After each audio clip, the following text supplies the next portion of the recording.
하나님의 말씀 마가복음 8장 1절에서 10절까지 교독하시겠습니다. 마가복음 8장 1절.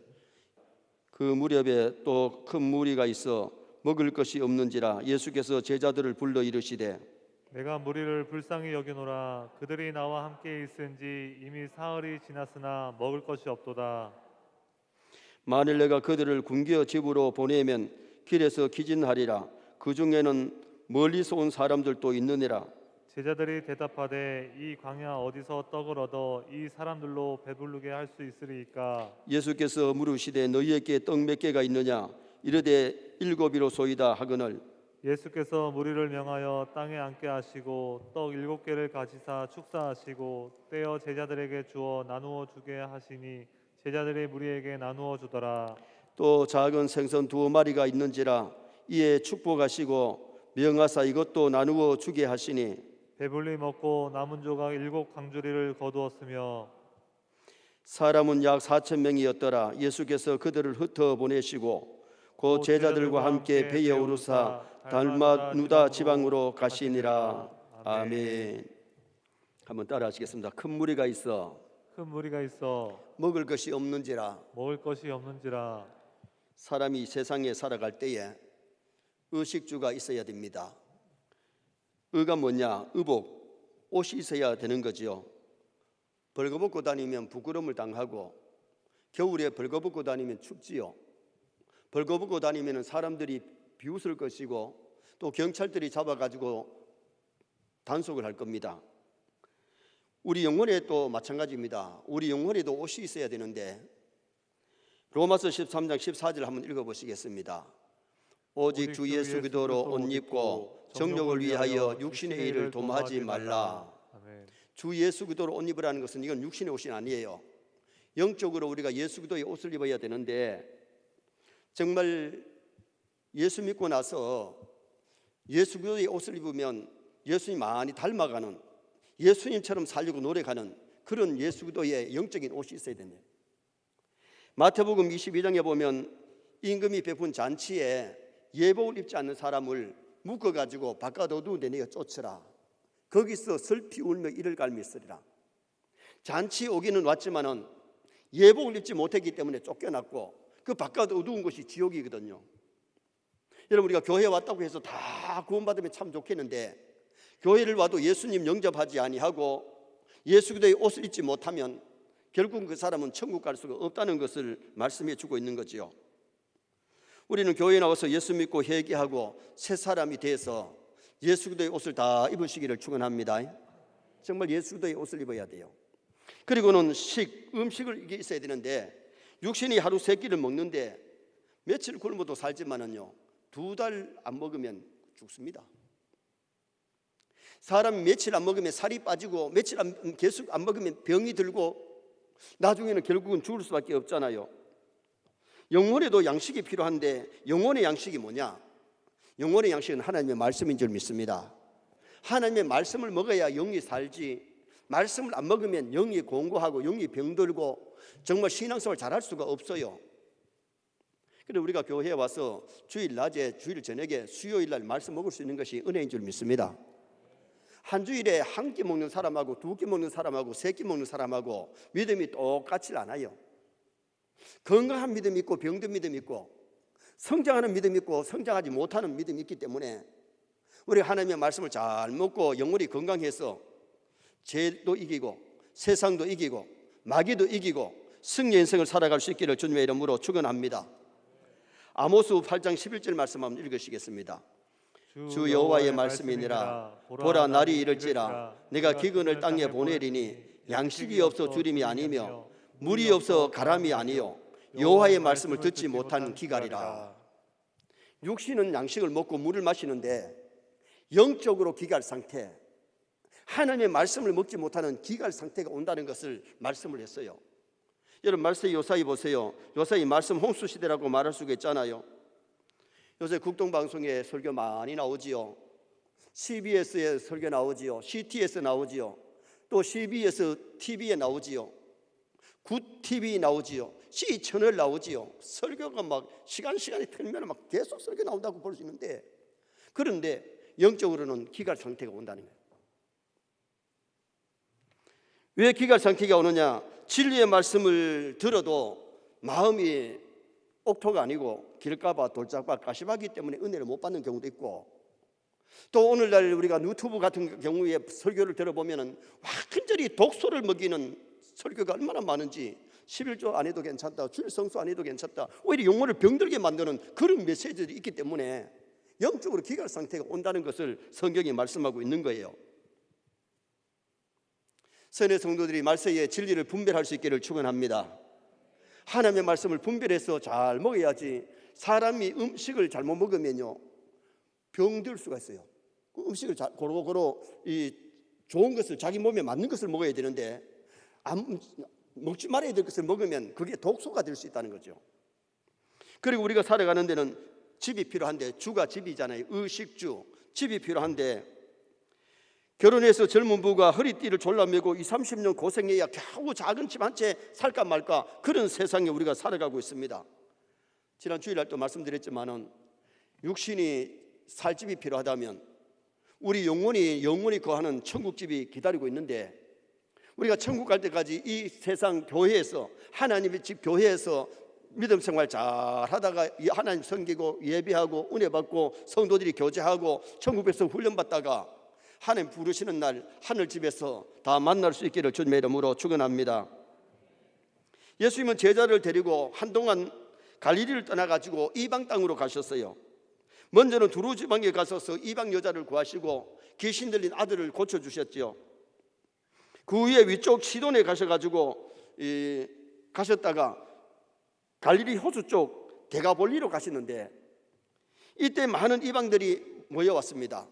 오늘 이 700리의 기적은 어디서 일어났느냐? 유대 땅에서 일어난 것보다는 데가볼리 지역에서, 이방 땅에서 일어난 사건이에요. 그러면 오늘 이 본문에서 우리에게 보여주는 것이 뭐냐 하면, 첫째로 예수님은 굶주린 무리를 불쌍히 여기셨다는 겁니다. 굶주리는 무리를 불쌍히 여기셨어요.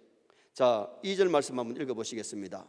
내가 무리를 불쌍히 여겼노라. 그들이 나와 함께 있은지 이미 사흘이 지났으나 먹을 것이 없도다. 큰 무리가 모였는데 그들에게는 먹을 것이 없었어요. 사람들이 배고파 보지 않는 사람은 잘 모르지요.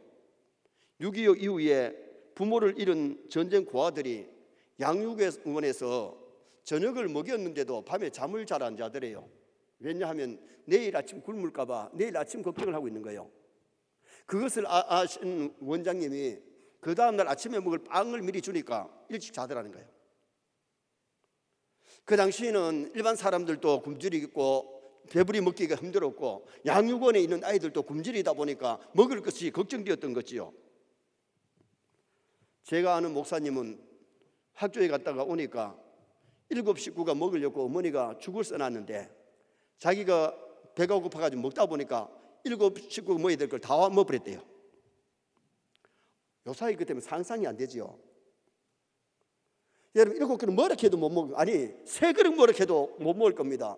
2 그릇도 힘들 겁니다. 그런데 7 식구가 먹을 죽을 써놨는데 그 한 솥을 갖다가 먹다 보니까 다 먹었다는 거예요. 예수님이 데가볼리로 오신 소식을 듣고 많은 사람들이, 이방 사람들이 모였는데, 그런데 그때도 가난한 때이기 때문에 먹을 도시락을 제대로 준비를 못했고, 이미 온 지가 며칠 됐느냐? 사흘이 됐어요. 3일이 됐으니까 뭐 도시락을 좀 싸왔더라도 첫째 날 먹고 둘째 날 먹으면 다 먹고 다 들통났을 거 아닙니까? 그때 이방 사람들이 처한 어려운 상태가 4가지로 나타나는데, 첫째는 그들이 예수님과 있은 지 이미 나흘이 되었다. 그래서 본문 4절에 보면 그들이 지금 광야에 있습니다. 낮에는 햇빛이 그렇게 뜨겁게 쪼이고 밤이 되면 그렇게 추운데 땅바닥에 잠을 자야 하는 열악한 환경 속에서 그들이 예수님을 떠나지 않으려고 예수님의 말씀을 배우고 예수님의 기적을 보면서 그들이 은혜 생활을 했다는 거예요. 요사이 같으면은 사람들이 이렇게 사흘 동안 있었을까? 얼마나 은혜를 갈망했고 얼마나 예수님이 하신 그 기적을 보면서 좋았던지 그들은 예수님께 온 지가 나흘이 됐다고 오늘 성경이 그렇게 기록을 해요. 땅바닥에 자가면서 낮에는 햇빛이 막 쨍쨍 쬐이는데 그러면서 그들은 은혜를 받고 있어요.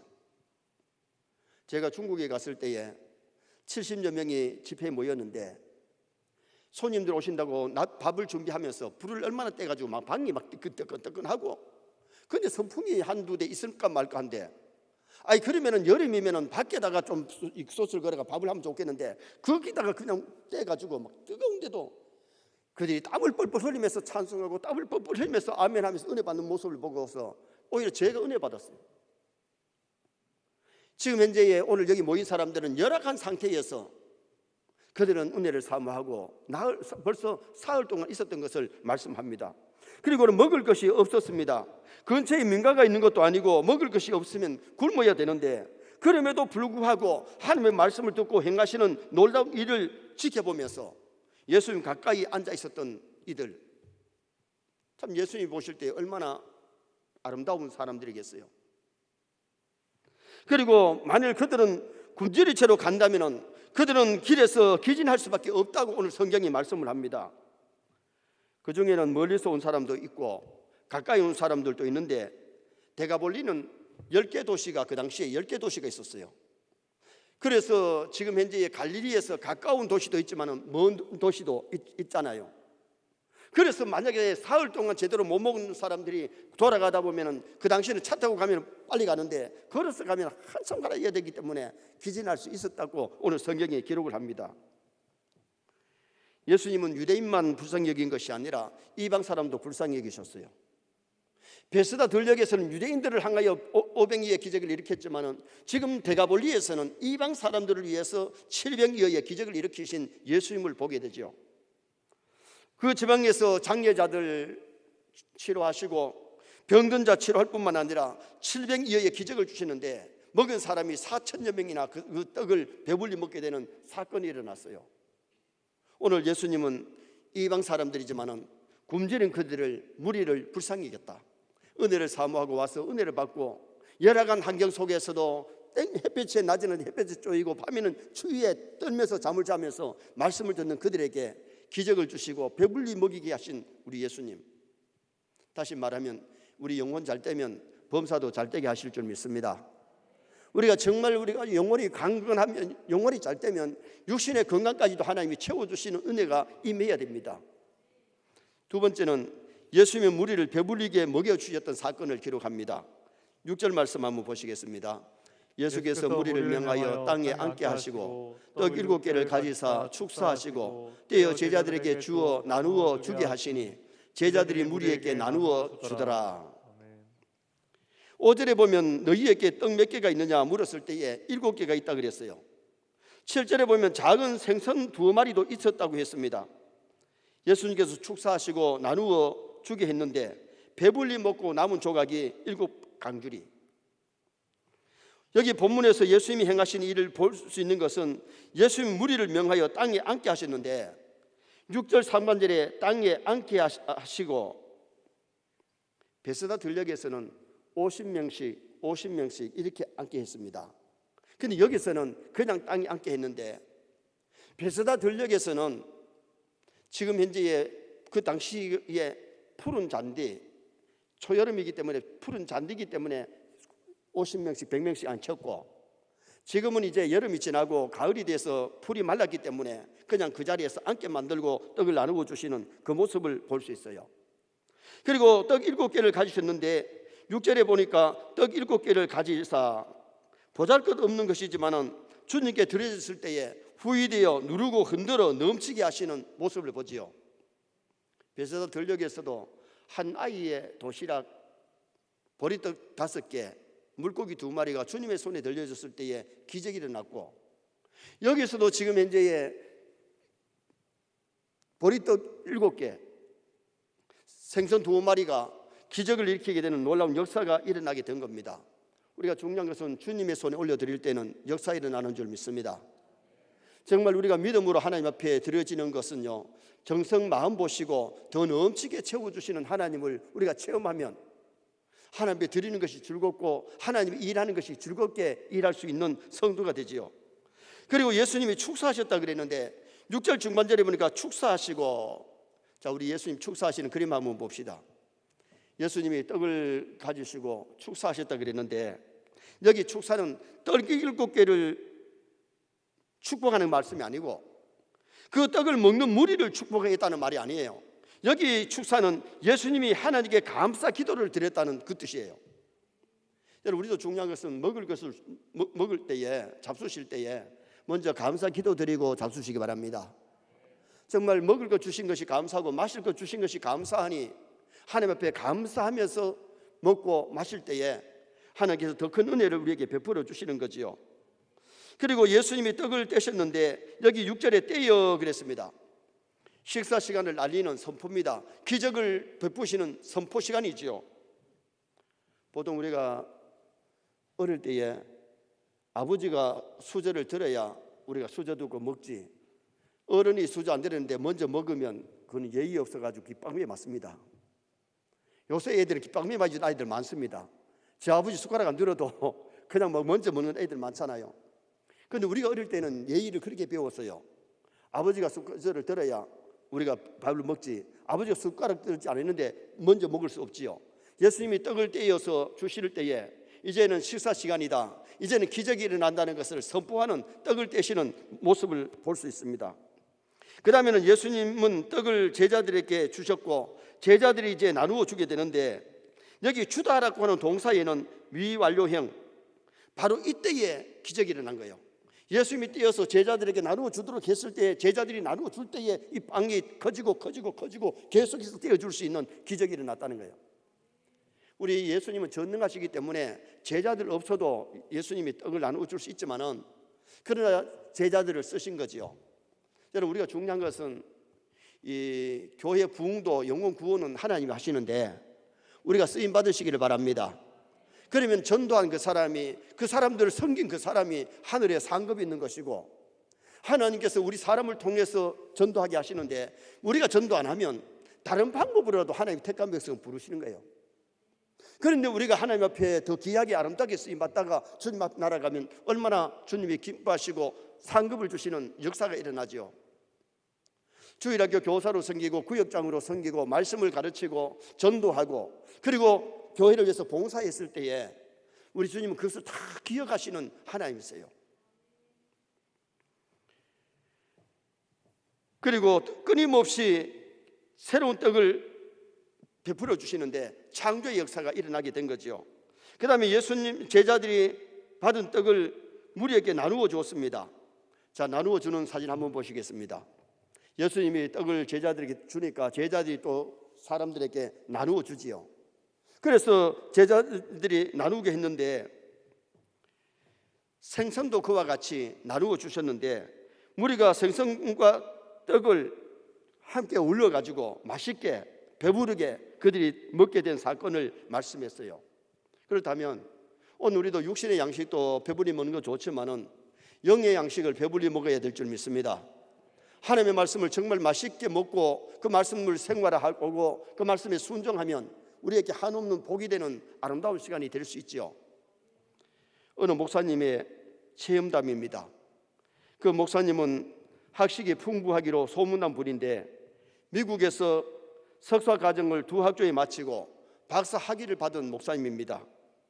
이 목사님이 한국에 와서 교회를 담임하게 되는데 미국의 유명한 대학에서 박사 학위를 받은 분이라서 사람들이 소문을 듣고 처음에는 참 사람들이 막 모였대요.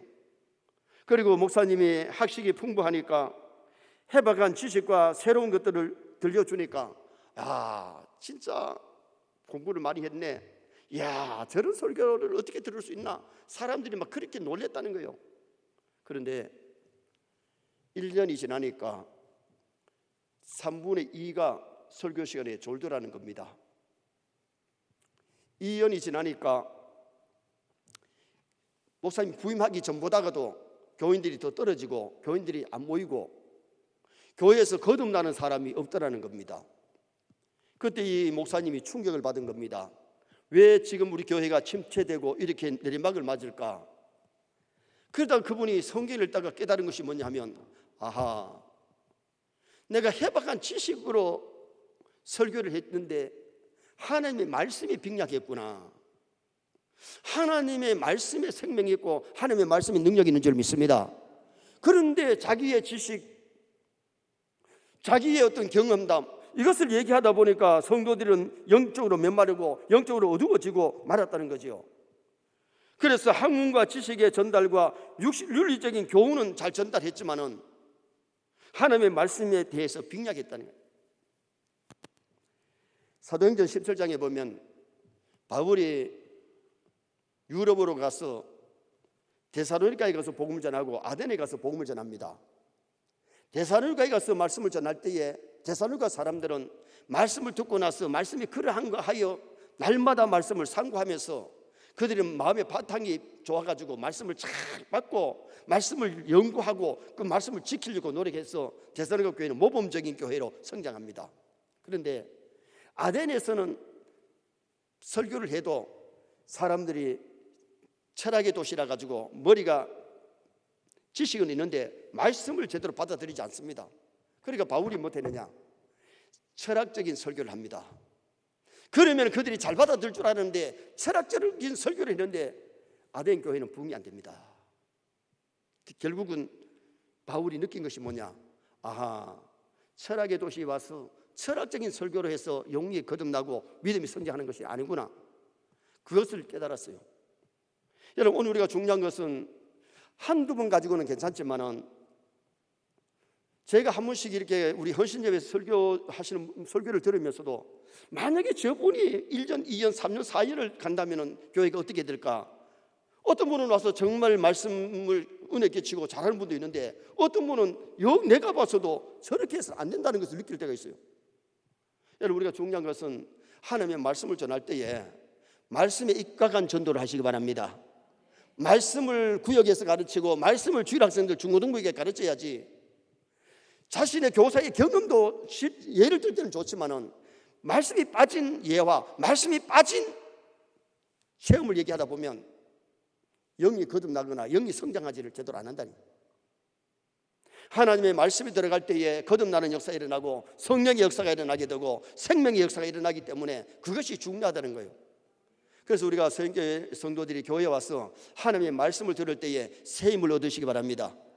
하나님의 말씀을 듣고 믿음이 자라고 하나님의 말씀을 듣고 힘을 얻어서 세상에 나가서 승리하는 성도가 되셔야 돼요. 마지막 세 번째는 무리 4,000명을 흩어보내시는 모습을 말씀했습니다. 자, 9절 말씀 한번 읽으시겠습니다. 사람은 약 4,000명이었더라. 예수께서 그들을 흩어보내시고. 아멘. 3일 동안 와서 말씀 듣고 굶주린 사람들에게 떡 배불리 먹인 다음에 예수님이 이제 집으로 돌려보내시는 그 모습이 오늘 이 본문의 내용이지요. 그들이 먹은 것은 겨우 흙이 면할 정도로 먹은 것이 아니고 배불리 먹고 그들이 이제 집으로 돌아가서 일하게 되는데 모두 배불리 먹고 난 후에 제자들의 남은 조각을 거두었더니 7강주리를 거두었다 그랬어요. 자, 8절 말씀 한번 또 읽으시겠습니다. 배불리 먹고 남은 조각 7강주리를 거두었으며, 겨우 허기 지름을 면하는 것이 아니고 배불리 먹고 남은 것이 몇 강주리? 7강주리. 바구니와 강주리는 차이가 있습니다. 바구니는 유대인들이 사용하는 것이 바구니고 이방 사람들이 쓰는 것은 강주리입니다. 바구니는 어떻게 보면 이 정도로 되지만 강주리는 이만큼 큰 겁니다. 왜냐하면 사도행전 9장 25절에 바울이 강주리에 담겨가지고 다메섹에서 내려와가지고 피신이 갑니다. 사람이 들어갈 만큼 바구니는 큰 겁니다. 그러나 강주리는 좀 작지요. 그런데 7강주리였을 때에 7강주리는 12바구니보다가 오히려 더 많을 수 있습니다. 하여튼 예수님은 모자라게 주신 것이 아니고 풍성하게 주시는 예수님, 배불리 먹여 돌려보내시는 예수님. 9절 하반절에 그들을 흩어보내시고 10절에 달마누아라 지방으로 가셨다고 말씀합니다. 예수님은 세상의 구주십니다. 유대인의 왕이 아니라 만왕의 왕이십니다. 그러므로 예수님의 구원은 이방인에게도 그대로 임하는 거지요. 구약시대 때도 이스라엘만 구원받은 것이 아니고 이방 여자 모압 여자 룻이 피부가 검지만은 그가 베들레헴에 와가지고 보아스와 결혼하고 오벳을 낳고 예수님의 족보에 들어가는 다윗의 중조모가 되는 그런 놀라운 복을 받았습니다. 이스라엘 백성들이 가나안에 정복할 때에 첫 성에 여리고 성에서 기생 라합이 정탐꾼들을 영접하고 붉은 줄을 메고 자기 집에 일가 친척들 아는 지인들 모두 와서 기다렸다가 여리고가 멸망할 때에 그 가족이 구원을 받았어요. 그러면 기생 라합만 구원받은 것이 아니라 그 집 안에 있었던 사람들이 구원을 받았는데 그 붉은 줄은 뭘 상징하느냐? 피로 값주고 사신 오늘날 교회를 상징하는 겁니다. 오늘날 교회 안에는 누구든지 교회에 와서 예수 그리스도를 영접하고 믿으면 구원 얻는 줄 믿습니다. 그래서 기생 라합도 예수님의 족보에 들어가는 인물이 됐잖아요. 하나님은 이스라엘의 하나님만 아니고 우리 하나님은 온 우주의 하나님이시고 우리 예수님 만왕의 왕이 되시는 그분이에요.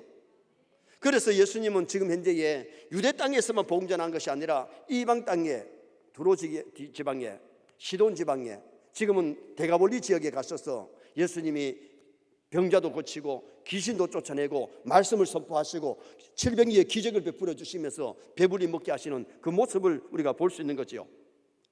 예수님은 마가복음 16장 15절에 보면 너희는 이스라엘 땅에 다니며 복음을 전하라고 아니고 너희는 온 천하에 다니며 만민에게 복음을 전파하라.